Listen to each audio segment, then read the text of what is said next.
Sabay-sabay natin alamin ang mga kaganapan na nangyayari sa ating bansa.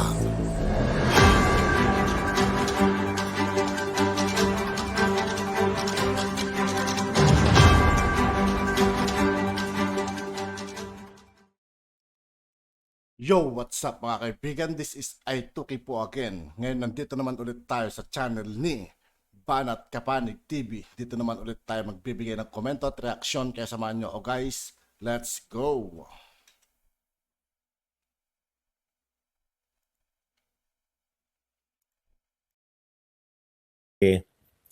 Congressman Erwin Tulfo na siya po yung nag-coin nung salitang akap. Nagkakaroon na po ng linaw yung DSWD po. Ibig sabihin po yung DSWD, hindi po nila tatanggihan yan, pondo yan. Pero hindi po nila pinupus yun. No? So saan po nanggaling yung proposal? So una, hindi po ito galing sa DSWD. So yung nag-propose, hindi po yan, kasi di ba per department po, nakita po natin yung pagbabudget, di ba? Alam nyo, sana wala na lang ng mga budget hearing. Kasi tandang-tanda ko dyan, una nag-ugat yung away ng mga Duterte at mga Marcos eh. Yung pinahiya nyo pa sa budget hearing si Sara Duterte. Alam nyo po, nung budget hearing, yung confidential fund po ni Sara Duterte, grabe po yung pag-angal ng media, ng mga dilawan, ng mga kakamping, pati po ng mga tambalos-los vloggers, tambalos-los sa congressman, dyan po sa confidential fund ni Sara Duterte. Eh wala pa pong 1 billion yan. Di po ba? 125 million lang po. Nagtataka po ako ngayon, ang pinag-uusapan po natin, 27 billion, 26.7 billion to be exact. Bakit wala pong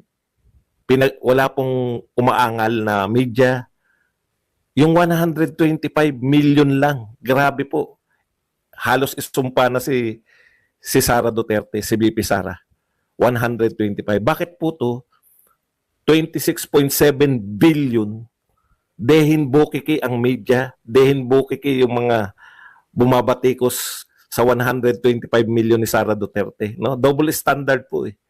Ang pag-atake, no? Ang layo po ng pondo. 125, ito 27 billion. Dapat nung natuklasan to ng tao, nagwawala na. Nagwawala na sana yung media ngayon. Media, nasa na kayo? Ano na nangyari? Okay. Tapos instead na sagutin, kasi valid po yung question nila ng mga senador eh. Hindi po ba valid yun na binigyan kayo ng pondo, kayo magpapatupad? Yung DSWD po, binigyan ng pondo, sila magpapatupad, sila yung mamimigay ng pondo, wala pa silang guidelines. Hindi ba dapat nakakagalit po yun? Huwag po nating gawing normalidad yung mga ganito pong palusutin. Eh, bilyon-bilyon po pinag-uusapan dito. Okay. Walang umaangal. Walang nagsasalita. Maski yung mga tambalos-los vloggers, maski yung mga, yun lahat po nang tumutol sa 125 million ni Sara Duterte na pinapaliwanag naman ni Sara Duterte kung paano gagastusin yung confidential fund, kung para saan. Dinirekta naman sila. Ito ay gagamitin para i-ugnay sila Franz Castro, di ba? Yung ugnayan nila dito sa mga rebelde. Dinirekta sila ni Sara Duterte diyan. Pero wala po, no? Ibang klase po talagang na ngayon ng media, pati po ang mga vloggers natin, tahimik po pagdating dito sa 27 billion. Eh Badong, ano ba inaangal mo sa 27 billion? Sabi po ni ni Erwin Tulfo. Eto para maging fair tayo, anong sinabi? Hindi po ito pangsuhol. Tulfo admits to coining akap. Siya pala yung si Erwin Tulfo pala yung niyang akap na yan o yung tinatawag nating ayuda. Ayuda para sa Kapos ang Kita program. Ganda no? Ayuda para sa Kapos ang Kita program. Akap. Na nakareceive po ng 26.7 billion. Yun naman pala Badong eh. Ipantutulong pala sa tao yan eh. Bakit ka ba umaangal? Ano ba inaangal mo? Eh itutulong naman pala. Pinaliwanag na ni Tulfo, no? Ito po sabi niya, to tell you straight, Ako po ang nag-coin ng ideya na yan since I was in the DSWD before. Kasi napansin ho natin, nung siya raw ay secretary, lahat ng ayuda dun sa mga pinakamahirap, poor piece, tsaka yung mga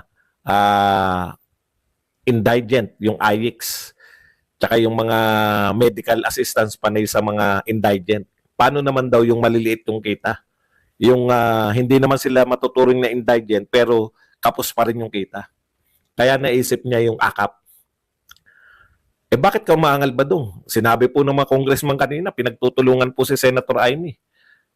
Pinapakita po, pumirma ka naman. Amy, ito, binulugan pa yung pirma ni Amy Marcos. Eh. Pumirma ka naman dyan. Ayan yung pirma mo. Parang wala na nga sila, no? Magagaling magpaliwanag. Marami po dyan, mga abogado, magagaling, mahuhusay. Pero hindi po pahusayan ng paliwanag yan eh.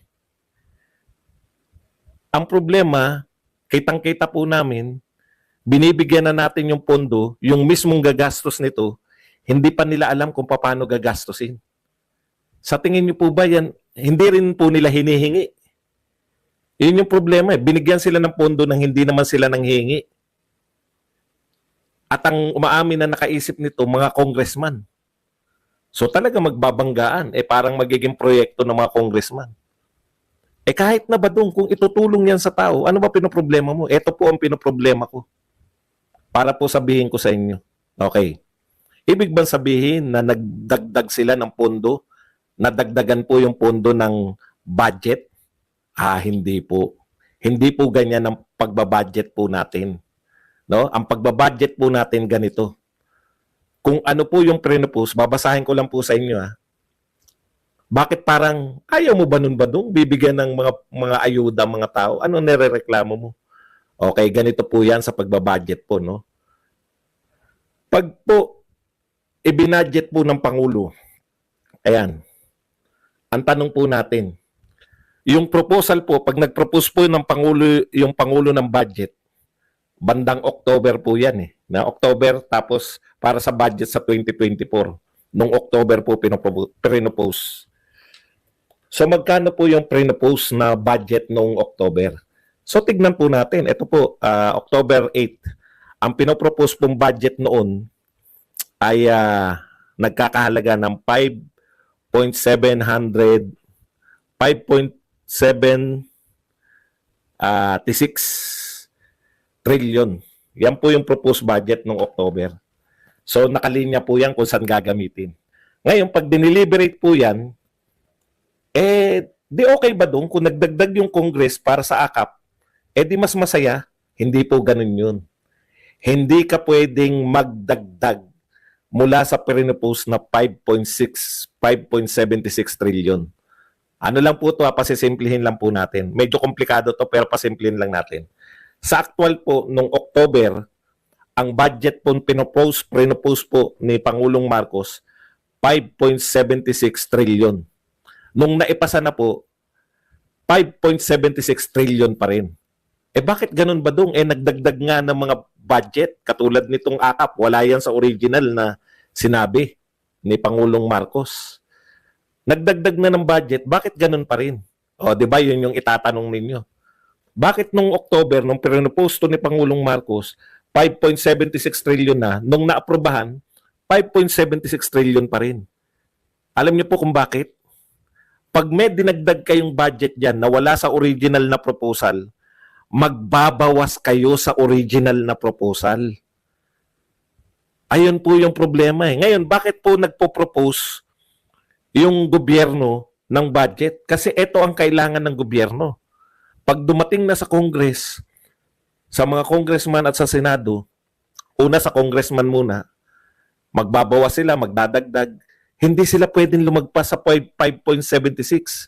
So kung nag-imbento sila ng proyekto, hindi po tataas yun sa dating original na budget.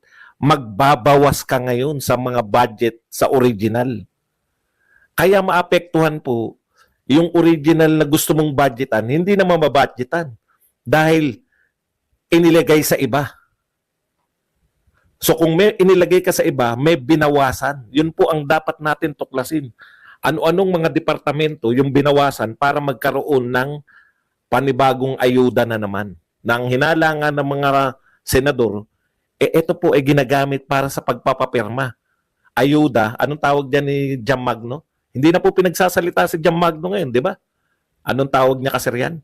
Ayuda, wag tawaging pagbili ng boto, kundi incentive. Hindi po kami nagsasalita niyan. Hindi tayo nagsasalita niyan. Mga senador ang nagsasabi na yung akap na yan, di umano ay ipambibili ng mga pipirma. So, ibig sabihin, nababawasan po yung budget ng mga nakalaan na sana sa mga totoong departamento. Kaya pupunta po tayo rito sa isa pang binulgar ni Senator Amy Marcos. O, ito po ang sabi, flagship infra project sa 2020. At yun nga po mga kaibigan, dito po nagtatapos ang ating reaction video. Muli ako po si I2K ng Sundalo ng Tunggalo. Maraming salamat sa patuloy na pagsuporta. Yeah, peace out.